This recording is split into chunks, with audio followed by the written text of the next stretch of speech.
وأقول في القرآن ما جاءت به آياته فهو الكريم المنزال وأقول قال الله جل جلاله والمصطفى الهادي ولا أتأوى. ونعوذ بالله من شرور وسيئات أعمالنا من يهده الله فلا مضل له ومن يضلل فلا هادي له وأشهد أن لا إله إلا الله وحده لا شريك له وأشهد أن محمدا عبده ورسوله أما بعد فإن خير الحديث كتاب الله وخير الهدي هدي محمد صلى الله عليه وسلم وشر الأمور محدثاتها وكل محدثة بدعة وكل بدعة ضلالة وكل ضلالة في النار. قال الله تعالى في كلامه العظيم: أعوذ بالله السميع العليم من الشيطان الرجيم. قل إن كنتم تحبون الله فاتبعوني يحببكم الله ويغفر لكم ذنوبكم والله غفور رحيم. قل أطيعوا الله والرسول فإن تولوا فإن الله لا يحب الكافرين. عن عبد الله بن مسعود رضي الله عنه قال: قال رسول الله صلى الله عليه وسلم: نضر الله امرأ سمع منا شيئا فبلغه كما سمعه فرب مبلغ أوعى من سامع. رواه الترمذي وابن ماجه وأحمد والحديث صحيح. سبحانك لا علم لنا إلا ما علمتنا إنك أنت العليم الحكيم. رب اشرح لي صدري ويسر لي أمري واحلل عقدة من لساني يفقهوا قولي. رب زدني علما اللهم رب زدنی علما.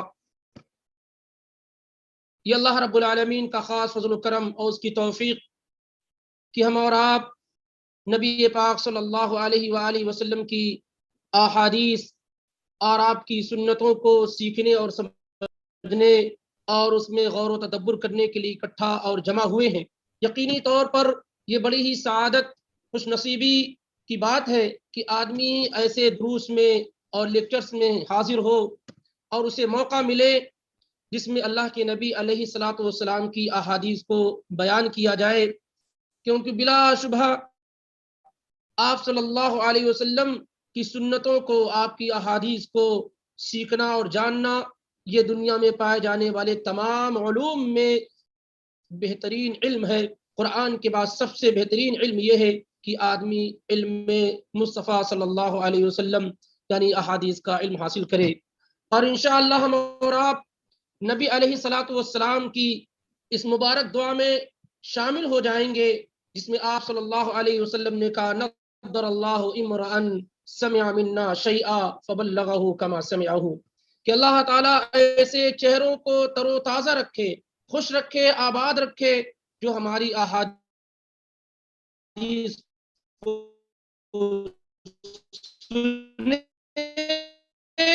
اور سننے کے بعد علیہ الصلوۃ والسلام نے ان لوگوں کے متن کی احادیث کو سنتے ہیں اور پھر اسے لوگوں تک پہنچانے کا سلسلہ جاری رکھتے ہیں. اللہ کے نبی علیہ الصلوۃ والسلام کی جو احادیث ہیں، آپ کے جو فرامین ہیں، وہ ویسے ہی حجت ہیں جیسے قرآن حجت ہے، دلیل ہے، ایویڈنس ہے. ایسے ہی احادیث بھی ہیں. قرآن جس طریقے سے وحی ہے ایسے ہی احادیث مصطفیٰ صلی اللہ علیہ وآلہ وسلم بھی وحی ہے. بس فرق یہ ہے کہ قرآن متلو ہے، اس کی تلاوت کی جاتی ہے، اور احادیث غیر متلو ہے، اس کی تلاوت نہیں کی جاتی ہے. لیکن باتیں دونوں اللہ رب العالمین ہی کی جانب سے ہوتی ہیں. وما ينطق عن الهوى ان هو الا وحی یوحى. اللہ کے رسول صلی اللہ علیہ وسلم اپنی ڈیزائر اور اپنی خواہشات سے گفتگو نہیں کرتے، بلکہ گفتگو وہ کرتے ہیں جو آپ پر وحی کی جاتی ہے. اور اسی لیے آپ صلی اللہ علیہ وآلہ وسلم نے کہا تھا، سنن ابو داؤد کی روایت: الا انی اوتیت القرآن ومثلہ معہ، کہ مجھے قرآن دیا گیا ہے اور اسی کے مثل سنت اور حدیث دی گئی ہیں. اس وجہ سے حدیث کا علم سیکھنا سکھانا اور حدیث کے دروس میں بیٹھنا یہ بڑا ہی مبارک عمل ہے، اور یہ اللہ کے رسول صلی اللہ علیہ وآلہ وسلم سے محبت کی ایک نشانی ہے. ایک پہچان، ایک سمبل ہے کہ جو لوگ واقعی طور پر رسول اللہ صلی اللہ علیہ وسلم سے محبت کرنے والے ہوں گے وہ نبی علیہ الصلوۃ والسلام کی احادیث کو پڑھیں گے اور پڑھائیں گے، سیکھیں گے اور سکھائیں گے اور اس کے پیغام کو عام کریں گے۔ یہ ایک بڑی نشانی اور دلیل ہوگی کہ ہم اور آپ اللہ کے رسول صلی اللہ علیہ وسلم سے محبت کرنے والے ہیں۔ اس دور میں قرآن کی تفاسیر کا سلسلہ بلا شبہ ایک بڑے پیمانے پر چالو ہے، جاری ہے، اور لوگ قرآن کے دروس میں شریک ہوتے ہیں۔ یہ ایک مستحسن اور بہترین عمل ہے، لیکن آپ محسوس کرتے ہوں گے کہ عام طور سے احادیث پڑھنے اور پڑھانے کا رواج بہت کم ہے، احادیث سیکھنے اور سکھانے کا رواج بہت کم ہے، اور اس کی واضح مثال یہ ہے کہ ہم تمام لوگوں کے گھروں میں اللہ کا کلام موجود ہوگا، لیکن نبی علیہ الصلوۃ والسلام کی احادیث اور آپ کے فرامین موجود نہیں ہوتے ہیں الا ماشاء اللہ۔ تو اس کا مطلب یہ ہے کہ ہمارا تعلق نبی علیہ الصلوۃ والسلام کی احادیث سے مضبوط نہیں ہے، یا ہم یہ سمجھتے ہیں کہ ہماری ہدایت اور رہنمائی کے لیے قرآن کافی ہے، جیسا کہ بہت سارے لوگوں کا یہ خیال ہے۔ حالانکہ احادیث کے بغیر قرآن کو سمجھنا، احادیث کے بغیر اللہ تعالیٰ کے معنی کو سمجھنا، یہ ایک مشکل ہی نہیں بلکہ ناممکن امر ہے۔ جب بھی لوگوں نے احادیث کے بغیر قرآن کو سمجھنے کی کوشش کی ہے تو ان کے حق میں یا ان کے حصے میں گمراہیاں اور اسی طریقے سے ضلالت ہی آئی ہیں۔ اس وجہ سے نبی علیہ الصلوۃ والسلام کی احادیث پڑھنے اور پڑھانے کا طریقہ رائج کرنا چاہیے، اور اس کے لیے الحمدللہ یہ کورس جو شروع کیا جا رہا ہے، حدیث کی ایک مختصر کتاب بلوغ المرام من ادلۃ الاحکام کے ذریعے سے، یہ کتاب اصل میں حافظ ابن حجر رحمہ اللہ نے احادیث کی مختلف کتابوں سے روایات کو جمع کیا ہے، اکٹھا کیا ہے، کلیکٹ کیا ہے۔ انشاءاللہ اس سلسلے میں گفتگو ہوگی۔ تو یہ ابتدائی اسٹوڈنٹ کے لیے جو اسٹارٹنگ میں احادیث پڑھنا چاہتے ہیں ان کے لیے یہ کتاب عام طور سے علماء کی جانب سے سجیسٹ کی جاتی ہے، اور اس کو منتخب کیا جاتا ہے کہ آدمی اوپر کی کتاب پڑھنے سے پہلے یہ بنیادی کتابیں جو احادیث میں لکھی گئی ہیں احادیث کے فن میں اسے آدمی پڑھ لے۔ آئیے اس سے پہلے کہ ہم اور آپ درس کا سلسلہ باقاعدہ طور سے شروع کریں، کچھ بنیادی اور اہم چیزیں آپ کے سامنے آ جائیں تاکہ ہم اور آپ یہ سمجھ سکیں کہ یہ جو ہمارا بیٹھنا اور اکٹھا ہونا اور جمع ہونا ہے یہ کس طریقے سے ہونا چاہیے، اس کا مقصد کیا ہونا چاہیے، اور یہ کہ یہ ہماری نجات کا اور ہماری کامیابی کا ذریعہ کس طریقے سے بن سکتا ہے، اور کس طریقے سے ہم پورے دروس سے، لیکچر سے، نبی صلی اللہ علیہ وسلم کی حدیث سے فائدہ حاصل کر سکتے ہیں۔ اس کے لیے چند بنیادی چیزیں آپ کے سامنے انشاءاللہ ذکر کرنے کی کوشش کی جاتی ہے۔ سب سے پہلے ہمارا آپ یہ جانتے ہیں کہ اللہ رب العالمین نے سب سے پہلی وحی جو نازل فرمائی جناب محمد الرسول اللہ صلی اللہ علیہ وآلہ وسلم پر، وہ وحی کیا تھی؟ اقرأ بسم ربک الذی خلق، پڑھیے یا پڑھو اس رب کے نام سے جس نے پیدا کیا۔ بہت سارے لوگ ایک ٹکڑے کو کوٹ کرتے ہیں کہ قرآن نے پڑھنے کا حکم دیا گیا، قرآن نے سب سے پہلے جو آرڈر اور حکم دیا وہ پڑھنے کا دیا، لیکن پڑھنے کے ساتھ ساتھ کیا پڑھنے کا حکم اللہ تعالیٰ نے دیا وہ بھی اللہ نے بیان فرمایا کہ اقرأ بسم ربک الذی خلق، پڑھیے اس رب کے نام سے جس نے پیدا کیا۔ تو ہر مسلمان کے لیے ضروری ہے کہ وہ دین کا بنیادی علم حاصل کرے جس سے اس کو اللہ تعالیٰ کی پہچان اور معرفت حاصل ہو، رسول اللہ صلی اللہ علیہ وسلم کا مقام و مرتبہ اس کے لیے واضح ہو، اور آپ کی شخصیت اور پرسنالٹی اس کے سامنے ظاہر ہو جائے، اور روزمرہ کی زندگی وہ اللہ کی کتاب اور نبی علیہ الصلوۃ والسلام کی سنت کے مطابق گزار سکے۔ اللہ کے رسول صلی اللہ علیہ وسلم فرماتے ہیں طلب العلم فریضۃ علی کل مسلم، ابن ماجہ کی روایت ہے کہ علم کا حاصل کرنا ہر مسلمان پر فرض ہے، ہر مسلم پر فرض ہے۔ کس طریقے سے؟ کہ وہ روزمرہ کی زندگی اللہ تعالیٰ کے قانون کے مطابق گزار سکے، اور علم کے بغیر عمل کا کوئی تصور نہیں ہے، اور علم کے بغیر عمل قبول بھی نہیں کیا جاتا۔ اسی لیے اللہ تعالیٰ نے قرآن حکیم میں یہ حکم دیا سورہ محمد میں فَاعْلَمْ أَنَّهُ لَا إِلَهَ إِلَّا اللَّهُ وَاسْتَغْفِرْ لِذَنبِكَ، جان لو کہ کوئی حقیقی معبود نہیں ہے سوائے اللہ کے اور اپنے گناہوں کی بخشش اور مغفرت طلب کرو۔ تو یہاں اللہ رب العالمین نے پہلے کہا جان لیں، علم کو اللہ تعالیٰ نے عمل پہ مقدم کیا ہے، کیونکہ استغفار کرنا یہ عمل ہے، تو پہلے اللہ رب العالمین نے علم کا ذکر کیا کہ پہلے جان لو۔ اور اسی آیت کی بنیاد پر امام بخاری رحمۃ اللہ علیہ صحیح بخاری کے اندر یہ باب باندھتے ہیں کہ باب العلم قبل القول والعمل، علم کا بیان کہنے، عمل کرنے اور کہنے سے پہلے۔ تو یہ بنیادی چیز ہے کہ آدمی کچھ کرنے سے پہلے علم حاصل کرے۔ عبادت اگر علم کے ساتھ ہوگی، بصیرت کے ساتھ ہوگی تو اللہ تعالیٰ کے یہاں قبول ہوتی ہے، اور اگر عبادت علم کے بغیر ہوتی ہے تو پھر ایسی عبادتیں عام طور سے اللہ رب العالمین کے یہاں شرف قبولیت نہیں حاصل کر پاتی ہیں۔ دنیا کے اندر ایک بہترین عمل اور بہترین کام یہ ہے، یا سب سے بہترین عمل اور سب سے بہترین کام یہ ہے کہ آدمی یا تو طالب علم رہے یا معلم رہے، یا اللہ کے دین کو سیکھنے والا رہے یا اللہ کے دین کو سکھانے والا رہے۔ یہی بہتر آدمی ان دونوں میں سے کوئی ایک ہو، یا تو اسٹوڈنٹ ہو وہ اللہ کے دین کا، یا اللہ کے دین کا ٹیچر ہو۔ اس کے علاوہ کوئی تیسرا راستہ نہیں ہے جو انسان کو کامیابی تک پہنچا دے، جو انسان کو کامیابی تک پہنچا دے۔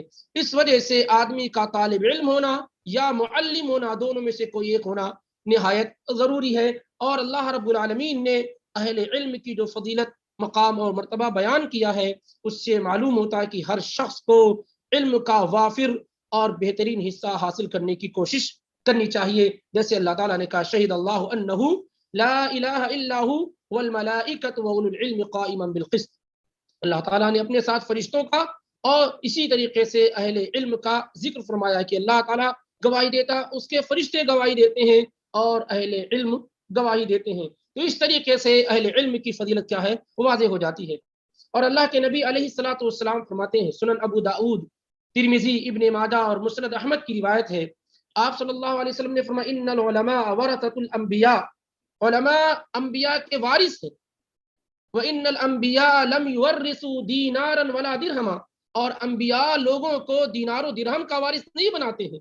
یعنی وارث جیسے آپ اپنے والد کے وارث ہیں، اس کے مال کے، اس کی پراپرٹی کے، تو ایسے علماء اللہ کے نبی علیہ الصلوۃ والسلام کے وارث ہیں۔ دیکھیے کتنا مضبوط کنیکشن ہے، کتنا قریبی رشتہ ہے علماء کا اور رسول اکرم صلی اللہ علیہ وآلہ وسلم کا اور انبیاء کا، کہ اللہ کے نبی فرماتے ہیں صلی اللہ علیہ وسلم کہ علماء انبیاء کے وارث ہیں۔ جیسے باپ کے مرنے کے بعد اس کا بیٹا وارث ہوتا ہے اس کی پراپرٹی میں، ایسے انبیاء کے بعد علماء ان کے وارث ہوتے ہیں انبیاء کے۔ وَإِنَّ الْأَنْبِيَاءَ لَمْ يُوَرِّثُوا دِينَارًا وَلَا دِرْهَمًا، اور انبیاء دینار و درہم کا وارث نہیں بناتے ہیں، انبیاء دینار و درہم کا وارث نہیں بناتے ہیں، انبیاء وارث بناتے ہیں علم کا۔ انبیاء وَإِنَّمَا وَرَّثُوا الْعِلْمَ، انبیاء کے جو لوگ وارث ہوتے ہیں وہ علم کے وارث ہوتے ہیں، انبیاء کے مشن کو، ان کے پیغام کو لوگوں تک پہنچاتے ہیں۔ تو اس طریقے سے جب ہم علم سے آراستہ ہوتے ہیں، علم کو سیکھتے ہیں، اور اہل علم میں جب ہمارا شمار ہوتا ہے تو ہماری قربت رسول پاک صلی اللہ علیہ وسلم سے اس قدر قریب ہو جاتی ہے کہ ہم آپ کے وارث ہو جاتے ہیں، ہم آپ کے وارث ہو جاتے ہیں، اس قدر قریب ہم اور آپ ہو جاتے ہیں۔ تو یہ بڑی فضیلت کی بات ہے اپنے آپ میں کہ علماء انبیاء سے کس قدر قریب ہوتے ہیں۔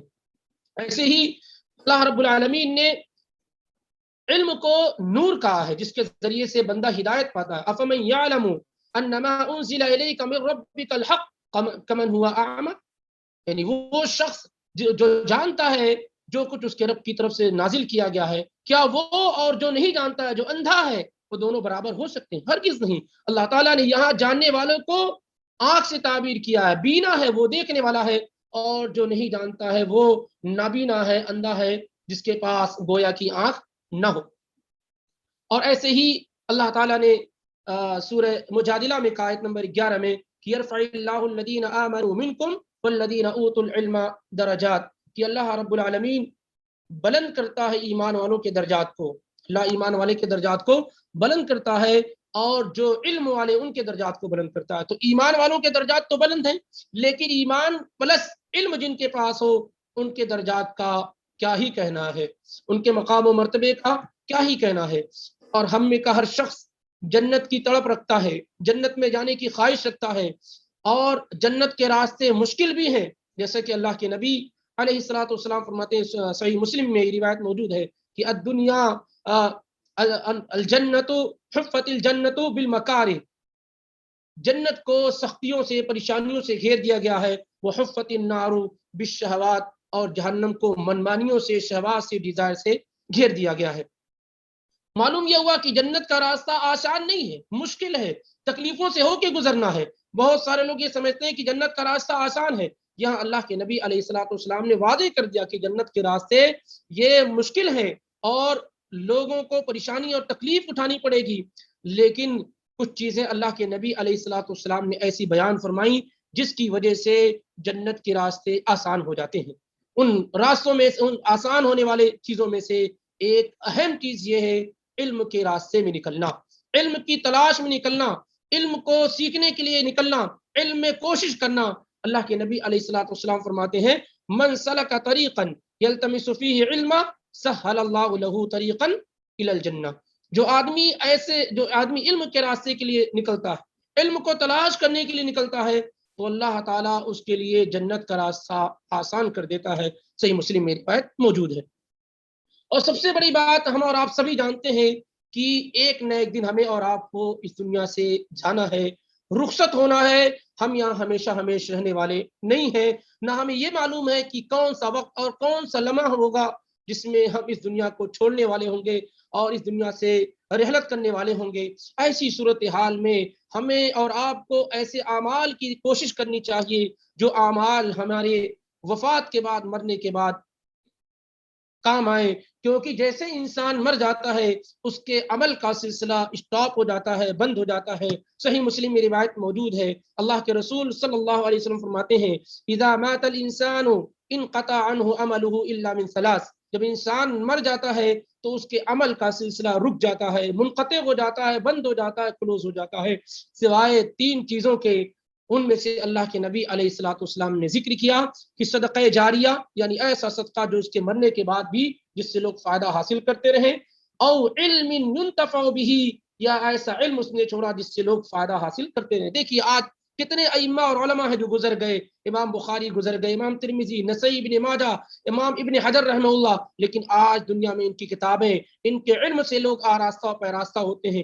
کس قدر دنیا میں ان کو ثواب مل رہا ہوگا اور کتنے اجر و ثواب کے مستحق ہوتے ہوں گے کہ آج دنیا کے اندر جگہ جگہ ان کی محنت اور ان کے علم کو لوگ پڑھتے ہیں اور سیکھنے کی کوشش کرتے ہیں۔ دوسری اہم چیز کیا ہے کہ ایسا علم جس سے لوگ فائدہ حاصل کریں۔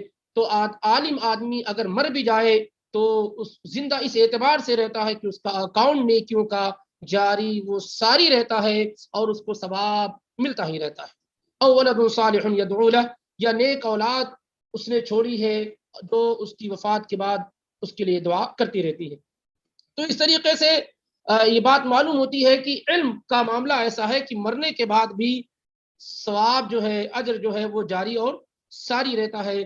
اور علم اللہ اسے دیتا ہے جس سے اللہ بھلائی چاہتا ہے، جس کے ساتھ اللہ بھلائی کا ارادہ کرنا چاہتا ہے اس کو اللہ رب العالمین علم سے آراستہ پیراستہ کرتا ہے۔ اگر آپ علم اور علماء میں نہیں شمار کیے جاتے ہیں، آپ طلاب میں، طلباء میں نہیں شمار کیے جاتے ہیں، تو آپ بہت زیادہ خوش مت رہیں، یہ سمجھیں کہ آپ رب کی رحمتوں سے دور ہیں، آپ اللہ کی رحمتوں سے دور ہیں، اللہ نے آپ کے ساتھ خیر اور بھلائی کا ارادہ نہیں فرمایا، کیونکہ اللہ کے نبی علیہ الصلوۃ والسلام فرماتے ہیں، بخاری اور مسلم کی روایت ہے امیر معاویہ رضی اللہ تعالی عنہ سے کہ من یرید اللہ بہ خیرا یفقہہ فی الدین، اللہ جس کے ساتھ خیر چاہتا ہے اسے دین کی سمجھ عطا فرماتا ہے، اسے دین کی سمجھ دیتا ہے۔ اور یہ اس کا مطلب یہ ہے کہ جن کے ساتھ اللہ بھلائی نہیں چاہتا ہے اللہ ان کو دین کی سمجھ سے کیا ہے، محروم کر دیتا ہے۔ بہرحال اس کے علاوہ بہت ساری روایات اور احادیث اور آیات ہیں جو علم کی فضیلت اور مقام اور مرتبے کو واضح کرتی ہیں۔ اس وجہ سے ہم اور آپ کوشش کریں کہ ہم علماء میں ہمارا شمار کیا جائے، یا کم از کم ہم طلاب علم میں، اسٹوڈنٹ میں ہمارا شمار کیا جائے جو اللہ کی کتاب کو سیکھتے ہیں اور اللہ کے نبی علیہ الصلوۃ والسلام کی احادیث کو پڑھتے اور سیکھنے کی کوشش کرتے ہیں۔ اور کبھی ایسا نہ ہو کہ ہم ان دونوں آپشن میں سے کوئی تیسرا آپشن ہمارے پاس نہ ہونا چاہیے. یا تو ہم علماء میں شمار کیا جائیں یا ہم طلباء میں، اسٹوڈنٹس میں ہمارا شمار ہو جو اللہ کی کتاب کو پڑھتے اور پڑھاتے ہیں، سیکھتے اور سکھاتے ہیں. اللہ تعالیٰ ہمیں اور آپ کو اس میں شامل فرمائے. اب آئیے دیکھیں، کیونکہ احادیث ہم اور آپ سیکھنے کے لیے اکٹھا اور جمع ہوئے ہیں، تو پہلی چیز یہ ہے کہ علم کوئی بھی ہو اس کے لیے انسان کو وقت دینے کی ضرورت ہوتی ہے، صبر اور تحمل کی ضرورت ہوتی ہے. اور ان میں سب سے پہلی اور بڑی چیز یہ ہے کہ ہم اور آپ اپنی نیتوں کو خالص اور درست کر لیں. یعنی اس درس کا، اس کتاب کے پڑھنے کا مقصد یہ ہو کہ ہم اور آپ نبی علیہ الصلوۃ والسلام کی احادیث کو سیکھیں، اس کے مطابق عمل کریں، اس کے پیغام کو لوگوں تک پہنچائیں، اپنے آپ سے جہالت کو دور کریں اور اپنی روزمرہ کی زندگی اللہ کے قانون اور نبی علیہ الصلوۃ والسلام کی سنت اور طریقے کے مطابق بنائیں. یہ مقاصد ہونے چاہیے دین حاصل کرنے کا، دین سیکھنے کا. تو ہمیں اور آپ کو چاہیے کہ ہم اور آپ اپنی نیتوں کو خالص کر لیں. یہی وجہ ہے کہ اکثر ائمہ نے اپنی کتابوں میں حدیث امیر المومنین عمر بن خطاب رضی اللہ تعالیٰ عنہ کو پہلی روایت میں ذکر کیا، یعنی سب سے شروع میں ذکر کیا. جیسے امام بخاری رحمۃ اللہ علیہ سب سے پہلے یہی روایت انما الاعمال بالنیات لاتے ہیں کہ عمل کا دار و مدار نیتوں پر ہے، اور یہ بتانا چاہتے ہیں کہ انسان کی نیت اگر درست نہیں ہوئی تو کتنا بھی عمل کر لے جائے اللہ کے ہاں اس کو قبول نہیں کیا جائے گا. تو ہمیں اور آپ کو چاہیے کہ ہم اپنی نیتوں کو خالص اور درست کر لیں، اور کوئی دنیاوی جاہ، منصب، شہرت، پاپولرٹی اس طرح کی کوئی چیز نہ ہو، تاکہ اللہ تعالیٰ ہمارے ذہن و دماغ کو، ہمارے قلوب و اذہان کو کھول دے اور ہمارے لیے علم حاصل کرنا کیا ہے، درست ہو جائے اور آسان ہو جائے. اب اس کے ساتھ ساتھ علم حاصل کرنے پہ صبر کرنا نہایت ضروری ہے، کیونکہ ایسا نہیں ہے کہ کوئی چیز آپ ایک مرتبہ پڑھ لیے تو آپ کو یاد ہو جائے گی. علم کے حاصل کرنے میں صبر بہت اہم اور بنیادی چیز ہے. اس کے ساتھ آپ کو بہت ساری چیزوں کی قربانی دینی پڑتی ہے. تو آپ گھبرائیں نہیں اور آپ پریشان نہ ہو جائیں کہ ہم نے اتنا پڑھا اور ہمیں یاد نہ ہوا. نہیں، صبر کریں اور اس راستے میں جو پریشانیاں اور تکلیفیں آئیں اسے برداشت کرنے کی کوشش کریں. تیسری اہم چیز یہ ہے کہ تدرج ہونا چاہیے، اسٹیپ بائی اسٹیپ علم حاصل کریں. ایسا نہیں ہے کہ ایک ہی دن بیٹھے اور ساری چیزیں سیکھ لیں اور اس کے بعد پھر آپ الگ ہو جائیں علم سے. نہیں، تھوڑا تھوڑا کر کے اسٹیپ بائی اسٹیپ، پہلے آسان چیزیں، پھر اس سے متوسط چیزیں، پھر ہائی چیزیں، اس طریقے سے اسٹیپ بائی اسٹیپ کیا ہے علم حاصل کرنے کی کوشش کریں. اور یہ بات یاد رکھیں کہ العلم شیء لا یعطیک بعضہ حتی تعطیہ کلک. علم ایک ایسی چیز ہے کہ یہ آپ کو کچھ بھی نہیں دے گا یا اپنا بعض حصہ بھی نہیں دے گا یہاں تک کہ آپ علم کو اپنا سب کچھ نہ دے دیں.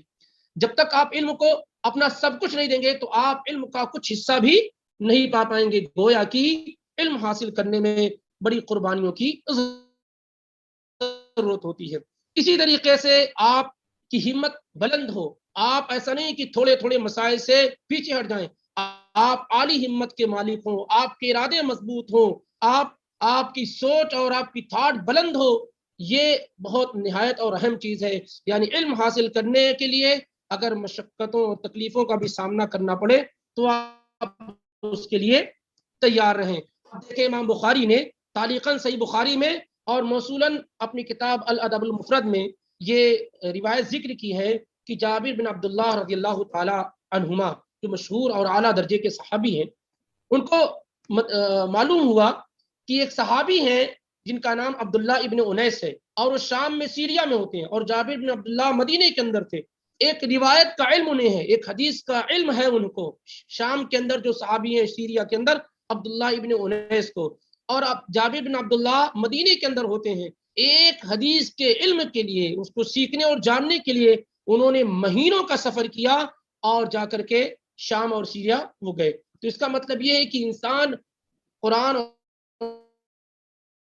حدیث کو سیکھنے کے لیے اس کے ارادے بہت مضبوط ہوں اور اس کی تھاٹ بہت بلند اور اونچی ہو. اور یہ مت سمجھے کہ نہیں بھائی ایک روایت اور ایک حدیث اور ایک علم کے لیے کون اپنے آپ کو اتنا تھکائے اور اپنے آپ کو اتنا پریشان کرے. یہ نہیں ہونا چاہیے.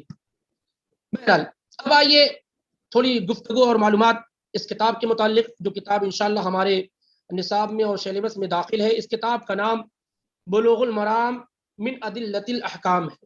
بلوغ المرام من ادلۃ الحکام، بلوغ کے مطلب ہوتا ہے پہنچنے کے، مرام مقصد، مقصد تک پہنچنا، من ادلۃ الحکام احکام کی دلیلوں سے، یعنی احکام حکم کی جمع ہے اور دلیل کی جمع ادلہ ہے، اس کا پلورل ادلہ ہے۔ احکام یعنی جن چیزوں کا حکم دیا ہے، جیسے نماز ہے، روزہ ہے، حج ہے، زکوٰۃ ہے، اور اسی طریقے سے وضو ہے، طہارت ہے، جن چیزوں کا حکم دیا گیا ہے، تو احکام کی دلیلوں سے مقصد تک پہنچنا۔ عام طور سے یہ جو کتاب بلوغ المرام من ادلۃ الحکام ہے، یہ جو ہے فقہ الحدیث میں ہے یا فقہ الاحکام کی کتاب ہے۔ اس میں آپ کو توحید کے مسائل نہیں ملیں گے، شرک کے مسائل اس میں آپ کو نہیں ملیں گے، جنت و جہنم کے مسائل اس میں نہیں ملیں گے۔ ان میں، اس کتاب میں ان مسائل کو پر بحث کی گئی ہے جو مسائل احکام والے ہیں، جیسے جن کا حکم دیا گیا نماز، روزے وغیرہ، اس طریقے سے جو عمل کرنے والے احکام ہیں ان کا اس میں ذکر کیا گیا۔ توحید وغیرہ کے مسائل، جنت و جہنم وغیرہ کے مسائل اس میں نہیں چھیڑے گئے ہیں۔ یہ کتاب جو دیکھنے کے اعتبار سے پتلی کتاب ہے، ایسا نہیں کہ بہت موٹی اور ضخیم کتاب ہے جیسے بخاری، مسلم، ترمذی، ابن ماجہ وغیرہ ہوتی ہے۔ یہ ایک متوسط اور میڈیم کتاب کہہ سکتے ہیں، پر یہ نفع کے اعتبار سے، فائدے کے اعتبار سے، ترتیب کے اعتبار سے یہ بہت ہی عمدہ کتاب ہے۔ اس طرح کی کتابیں اس سے پہلے بھی لکھی گئی ہیں، جیسے عمدۃ الاحکام ہے عبد الغنی المقدسی کی، یہ بھی پہلے لکھی گئی ہے۔ الامام فی معرفت احادیث الاحکام ہے ابن دقیق العید کی، یہ بھی آپ سے پہلے لکھی گئی ہے۔ اور اسی طریقے سے المحرر ہے فی الحدیث، یہ ابن عبد الہادی کی جانب سے لکھی گئی ہے۔ المنتقی ہے جو شیخ الاسلام امام ابن تیمیہ کے دادا نے لکھی ہے۔ تو اس پیٹرن پر اس سے پہلے بھی کتابیں لکھی جا چکی ہیں، لیکن جو شہرت اور جو قبول بلوغ المرام من ادلۃ الاحکام کو حاصل ہوا، وہ دوسری کتابوں کو جو پہلے لکھی گئی نہ ان کو حاصل ہوا، نہ ان کتابوں کو حاصل ہوا جو بعد میں لکھی گئی ہیں۔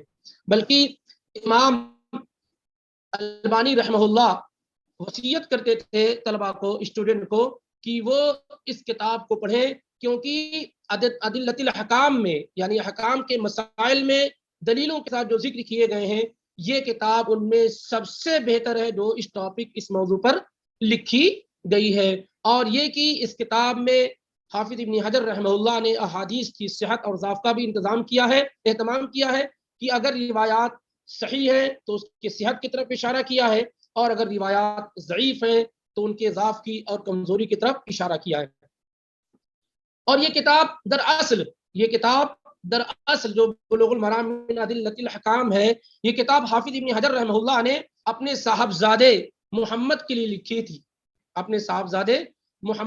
لکھی تھی، جیسا کہ امام سخاوی رحمہ اللہ جو ان کے شاگرد ہیں، جن کی وفات 902 ہجری میں ہوئی، وہ الجواہر کے اندر لکھتے ہیں کہ یہ کتاب حافظ ابن حجر رحمہ اللہ نے خاص اپنے بیٹے محمد کے لیے لکھی تاکہ وہ اس کتاب کو حفظ کر لے جائے، یاد کر لے جائے، لیکن ایسا نہ ہو سکا اور وہ کچھ ہی حصہ اس کا یاد کر سکے۔ البتہ اس کے بعد لوگوں نے اس قدر اس کتاب کو حفظ کیا اور اس کو میمورائز کیا کہ عام طور سے علماء شروع میں اس کتاب کو حفظ کرتے ہیں اور سجیسٹ بھی کرتے ہیں کہ اسٹوڈنٹ اسے یاد کریں اور حفظ کریں۔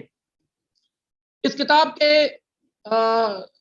کتاب کی اہمیت کا اندازہ آپ اس سے لگائیں کہ جب سے یہ کتاب لکھی گئی اس کے بعد سے اس کتاب کی شرح لکھنے کا ایک لمبا سلسلہ شروع ہوا۔ یعنی یہ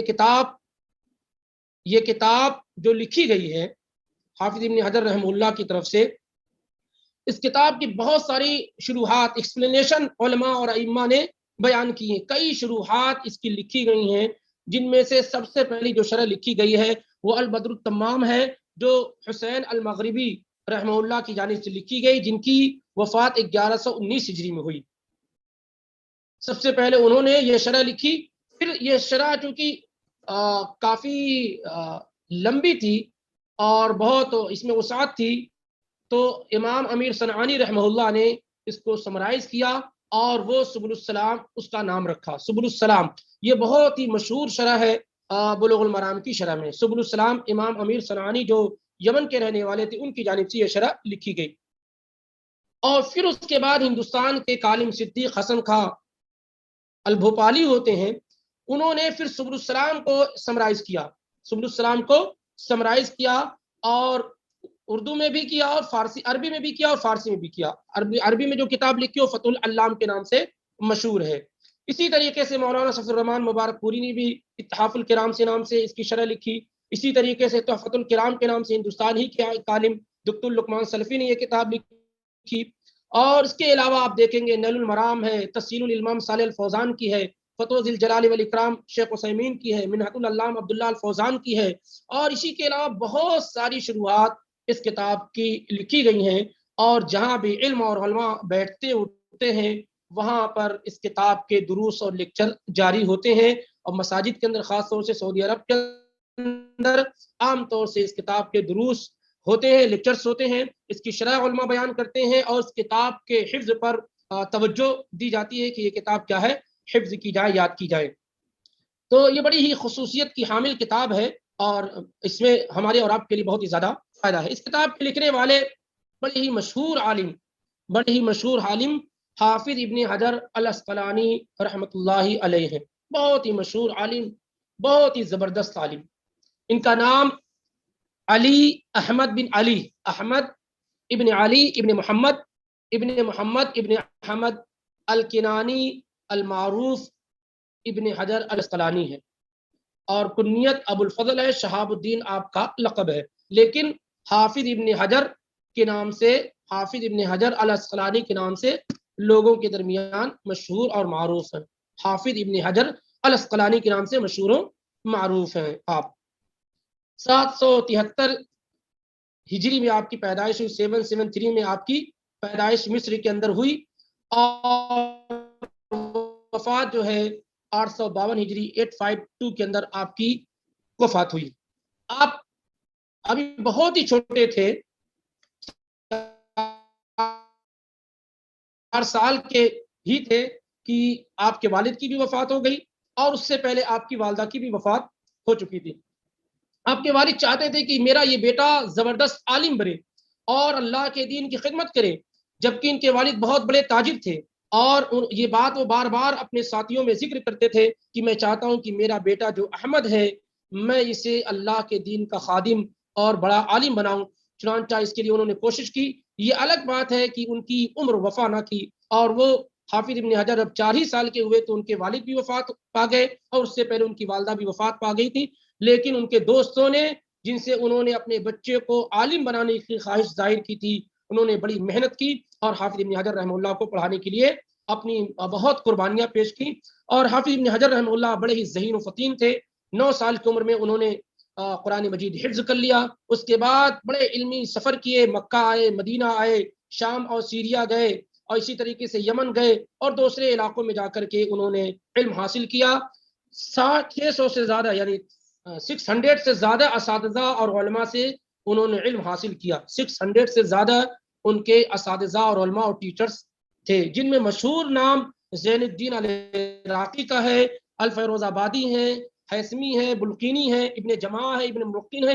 یہ سب اپنے وقت کے بہت ہی زبردست عالم ہیں جن سے حافظ ابن حجر رحمہ اللہ نے علم سیکھا ہے. اس سے حافظ ابن حجر رحمہ اللہ نے علم سیکھا ہے. اور آپ کے تلامذہ بھی بہت بڑے بڑے عالم اور زبردست امام ہوئے. بوصیری، سخاوی، زکریا الانصاری، یہ سب آپ کے اسٹوڈنٹ اور تلامذہ میں سے ہیں. اور آپ نے بہت ساری کتابیں لکھی ہیں، تقریباً 150 تو وہ ہے جو کاؤنٹڈ ہے، بالکل گنی گئی ہیں، لیکن بہت سارے لوگ کہتے ہیں کہ اس سے زیادہ تقریباً 300 کتابیں آپ نے لکھی ہیں. خاص طور سے علم حدیث میں، حدیث کے فن میں کوئی بھی ایسا فن نہیں ہے جس میں حافظ ابن حجر رحمہ اللہ کی کوئی کتاب موجود نہ ہو. ان کی مشہور زمانہ کتابوں میں فتح الباری ہے جو صحیح بخاری کی شرح ہے 17 جلدوں میں. اور یہ ایسی کتاب ہے، بخاری تو امام بخاری رحمہ اللہ 256 میں ان کی وفات ہوئی، 256 ہجری میں. اور حافظ ابن حجر رحمہ اللہ 773 میں پیدا ہوئے، 773 ہجری میں. کہتے ہیں کہ اس زمانے سے لے کر اب تک بخاری کی کوئی شرح ایسی نہیں لکھی گئی تھی، اور نہ امام ابن حجر کے بعد اب تک کوئی ایسی شرح لکھی گئی ہے. یعنی گویا کہ امام بخاری کے زمانے سے لے کر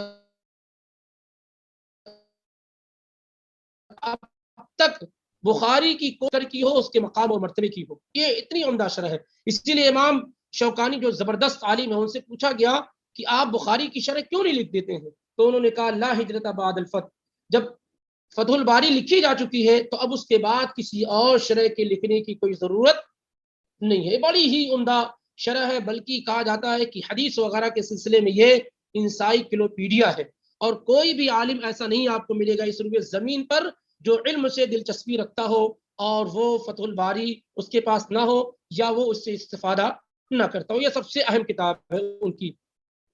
اس کے علاوہ ان کی کتابوں میں نزہۃ النظر ہے، نخبۃ اہل الفکر ہے، تغلیق التعلیق ہے، التلخیص الحبیر ہے، الدرایہ فی تخریج احادیث الہدایہ ہے، الاصابہ فی تمیز الصحابہ ہے، تہذیب التہذیب ہے. تہذیب التہذیب ہے، یہ سب سے پہلے ہندوستان میں شائع ہوئی، پبلش ہوئی 12 جلدوں میں. لسان المیزان اور بہت ساری ان کی کتابیں ہیں، اور انہی مشہور کتابوں میں ایک اہم کتاب جو ہے یہ بلوغ المرام ہے، جسے انشاءاللہ ہم اور آپ پڑھنے والے ہیں. تو یہ مختصر انٹروڈکشن اور تعارف ہوا حافظ ابن حجر رحمہ اللہ کا. اب آئیے دیکھتے ہیں کہ حافظ ابن حجر رحمہ اللہ نے اس کتاب میں کچھ کوڈ ورڈ استعمال کیا ہے جس کا ذکر انہوں نے شروع میں کر دیا ہے. بعد میں جب ہم احادیث پڑھیں گے تو ہم وہاں یعنی شارٹ پائیں گے. ایسا نہیں جیسے مثال کے طور پر کسی حدیث کو امام ابو داؤد نے، ترمذی نے، نسائی نے، ابن ماجہ نے چاروں نے روایت کیا ہے تو یہ رواہ ابو داؤد و ترمذی و ابن ماجہ نے روایت کیا، اسے چاروں نے. یہاں یہ ہوگا اس کتاب میں کہ وہ کہیں گے کہ رواہ السبع، اس حدیث کو 7 لوگوں نے روایت کیا ہے، 7 محدثین نے اسے روایت کیا ہے. تو اس کا مطلب کیا ہوگا؟ اس کا مطلب یہ ہوگا کہ اسے امام احمد نے، امام بخاری نے، امام مسلم نے، امام ابو داؤد نے، ابن ماجہ نے، ترمذی نے، نسائی نے روایت کیا ہے. جب وہ کہیں کہ اسے 7 نے روایت کیا ہے تو مراد اس سے احمد، بخاری، مسلم، ابو داؤد، ترمذی، نسائی، ابن ماجہ ہوں گے اگر کہیں کہ 7 لوگوں نے روایت کیا ہے. اور اگر کہیں کہ اس حدیث کو اصحاب الستہ نے روایت کیا ہے 6 لوگوں نے، تو احمد کو چھوڑ کر کے بخاری، مسلم، ترمذی، ابو داؤد، نسائی اور ابن ماجہ یہ 6 لوگ ہیں یہ روایت کیا. اور اگر ایسا کہیں کہ اس حدیث کو 5 لوگوں نے روایت کیا ہے، رواہ الخمسہ 5 لوگوں نے روایت کیا ہے، تو اس میں ابو داؤد، ترمذی، نسائی، ابن ماجہ اور احمد ہوں گی، اور احمد ہوں گی. یا اسی طریقے سے کہیں کہ اسے 4 نے روایت کیا ہے تو اس سے مراد سنن ترمذی، ابو داؤد، نسائی، ابن ماجہ ہے. اور اگر کہیں کہ اسے 3 نے روایت کیا، رواہ الثلاثہ، تو اس سے مراد ترمذی، نسائی اور ابو داؤد ہوں گے، امام ترمذی نہیں ہوں گے. بہرحال انشاءاللہ یہ جب ہم حدیث پڑھیں گے تو مزید اس کی وضاحت ہمارے سامنے ہو بھی جائے گی. تو یہ 7 لوگوں کے متعلق اس طریقے سے کہیں گے. اگر ان کے علاوہ بھی ذکر کرتے ہیں، وہ ان کے علاوہ بھی اگر محدثین کی کتابوں سے انہوں نے استفادہ کیا ہوگا تو ان کا نام ذکر کر دیں گے کہ رواہ مالک، رواہ ابن شیبہ، رواہ طحاوی، اس طریقے سے ان کا نام ذکر کر دیں. کیونکہ ان 7 کے علاوہ یعنی امام احمد، بخاری، مسلم، ترمذی، ابن ماجہ، نسائی، ابو داؤد کے علاوہ 43 محدثین سے، 43 یعنی 43 محدثین سے اور انہوں نے استفادہ کیا ہے اور ان کی باتوں کو یہاں کوٹ کیا ہے. یا تو ان کی کتابوں سے احادیث کو کوٹ کیا ہے، یا پھر یہ کہ حدیث پر ان کا حکم لگایا ہے کہ یہ حدیث فلاں نے روایت کیا اور فلاں نے اس کو صحیح قرار دیا یا فلاں نے ضعیف قرار دیا ہے. تو 7 اور 43 یہ اس طریقے سے ہم ملا جو اس فن کے ماہرین ہیں ان سے حافظ ابن حجر رحمہ اللہ نے روایات نقل کی ہیں، یا ان میں سے اگر کسی سے روایت نقل نہیں کی ہے تو ان کا حکم حدیث کے متعلق ذکر کیا ہے. یہ معاملہ جو انہوں نے استعمال کیا ہے. یا اسی طریقے سے کبھی کہیں گے متفق علیہ، اسے متفق علیہ یعنی بخاری اور مسلم نے اسے روایت کیا، بخاری اور مسلم نے اسے روایت کیا ہے. اب ہم اور آپ اللہ کی توفیق سے داخل ہوتے ہیں حدیث کے اندر، اس کتاب کے اندر. تو اس کتاب میں سب سے پہلے کتاب الطہارہ ہے. کتاب الطہارہ پاکی کی کتاب، پاکی کی کتاب. عام طور سے جو احادیث کی جو بھی کتابیں جو فقہی ابواب پر مرتب کی گئی ہیں، وہ ان تمام کتابوں میں یہی ترتیب رہی ہے کہ پہلے طہارت کا بیان، پھر وضو کا بیان، پھر زکوٰۃ کا اس طریقے سے ذکر کیا جاتا ہے۔ تو یہاں بھی حافظ ابن حجر رحمہ اللہ نے سب سے پہلے کتاب الطہارہ کے متعلق، یعنی طہارت کے متعلق احادیث اور روایات کو اکٹھا اور جمع کیا ہے۔ کتاب کے معنی ہوتے ہیں کتب یکتب، کتابن کے معنی لکھنے کے ہوتے ہیں اور جمع کرنے کے ہوتے ہیں۔ اصل میں اس کا معنی ہوتا ہے جمع کرنا۔ تو اس کا مطلب، کتاب کا مطلب یہ ہے کہ جب کتاب الطہارہ کہا جائے تو یہ ہے کہ طہارت کے متعلق روایات کو جمع کیا گیا ہے، طہارت کے متعلق روایات کو جس میں جمع کیا گیا، کیونکہ کتاب کے معنی ہوتے ہیں جمع کرنا، اکٹھا کرنا، کلیکٹ کرنا۔ اور اس کے بعد طہارت کے معنی ہوتے ہیں کہ دو طرح کی، ایک طہارت ہوتی ہے حسی اور دوسری طہارت ہوتی ہے معنوی۔ حسی طہارت جیسے بدن میں گندگی کا لگ جانا یا انسان کا پر غسل کا واجب ہو جانا، بہت ساری چیزیں جو نظر آتی ہیں وہ حسی۔ اور ایک معنوی طہارت ہوتی ہے جو شرک ہے، کفر ہے، بدعت ہے، اور اسی طریقے سے آپ کا حسد ہے، یہ سب کیا ہے؟ معنوی تو انسان کیا ہے؟ دونوں طرح سے پاک ہو، جسمانی اعتبار سے بھی اور معنوی اعتبار سے بھی۔ لیکن یہاں پر طہارت کا عام معنی مراد یہ ہوگا کہ انسان گندگیوں وغیرہ سے کیا ہے؟ پاک ہو، گندگیوں سے پاک ہو۔ اس کے بعد سب سے پہلی روایت جو حافظ ابن حجر رحمہ اللہ نے ذکر کی ہے، سب سے پہلا باب جو باب المیاہ ہے، کتاب ذکر کی کتاب الطہارہ، اور کتاب الطہارہ میں سب سے پہلا جو باب ہے وہ باب المیاہ ہے۔ باب کے معنی ڈور اور دروازے کے ہوتے ہیں، اور باب کہتے ہیں جہاں سے داخل ہوا جائے یا نکلا جائے۔ اور عام طور سے جب باب کا ذکر کیا جاتا ہے، یعنی باب الطہارہ یا باب المیاہ، یا اسی طریقے سے باب صفت صلاۃ النبی، یا اسی طریقے سے باب الحید، اس طریقے سے، تو یعنی نماز کی صفات کے متعلق جو روایات ہیں وہ ایک جگہ اکٹھا کر دی گئی ہیں، یا اسی طریقے سے پانی کے متعلق جو روایات ہیں اس کو ایک جگہ اکٹھا اور جمع کر دیا گیا ہے۔ تو پہلا جو باب ہے اس کتاب کا وہ باب المیاہ ہے۔ باب المیاہ یعنی پانی کا بیان، پانی کا باب۔ میاہن یہ جمع ہے ماؤن کی، ماں کے معنی واٹر اور پانی کے ہوتے ہیں، اسی کی جمع میاہ ہے، اور اس کا پلورل اور جمع اس لیے لائی گئی کہ پانی کی کئی قسمیں ہوتی ہیں، سمندر کا پانی ہے، چشمے کا پانی ہے، گندا پانی ہے، پاک پانی ہے۔ اس بنیاد پر اس کی جمع لائی گئی ہے، جمع لائی گئی ہے۔ اب آئیے دیکھیں سب سے پہلی روایت، عن ابی ہریرہ رضی اللہ عنہ قال قال رسول اللہ صلی اللہ علیہ وسلم فی البحر هو الطہور ماؤه الحل میتته اخرجہ الاربعۃ وابن ابی شیبۃ واللفظ له وصححہ ابن خزیمۃ والترمذی ورواہ مالک والشافعی واحمد۔ یہ روایت سیدنا ابو ہریرہ رضی اللہ تعالی عنہ سے مروی ہے، جو بہت ہی مشہور اور اعلیٰ درجے کے صحابی ہیں۔ خیبر کے سال یعنی سن 7 ہجری میں انہوں نے اسلام قبول کیا، اور پھر اس کے بعد اللہ کے نبی علیہ الصلوۃ والسلام کے ساتھ لگے رہے، اور مکمل طور سے اپنے آپ کو حدیث کی خدمت کے لیے، نبی علیہ الصلوۃ والسلام سے علم سیکھنے کے لیے فارغ کر لیا۔ اور اسی بنیاد پر سب سے زیادہ روایات صحابہ میں انہی سے مروی ہے۔ کہا جاتا ہے کہ 5374 یا 84 یا کم و بیش اس کے آس پاس روایات ان سے مروی ہیں۔ اس درجے کی روایت، یعنی اتنی زیادہ روایات کسی اور صحابی سے مروی نہیں ہے۔ اور آپ کا شمار علماء اور کبار صحابہ میں ہوتا تھا۔ امیر المومنین عمر بن خطاب رضی اللہ تعالیٰ عنہ کے زمانے میں آپ فتویٰ وغیرہ بھی دیا کرتے تھے۔ بڑے ہی عابد و زاہد صحابی ہیں آپ، اور آپ کا نام عبد الرحمن ہے اور والد کا نام سخر ہے، قبیلہ دوس کے رہنے والے تھے۔ سن 57 ہجری میں 57 ہجری میں آپ کی وفات ہوئی، اور یہ بھی کہا گیا ہے کہ 58 یا 59 میں آپ کی وفات ہوئی۔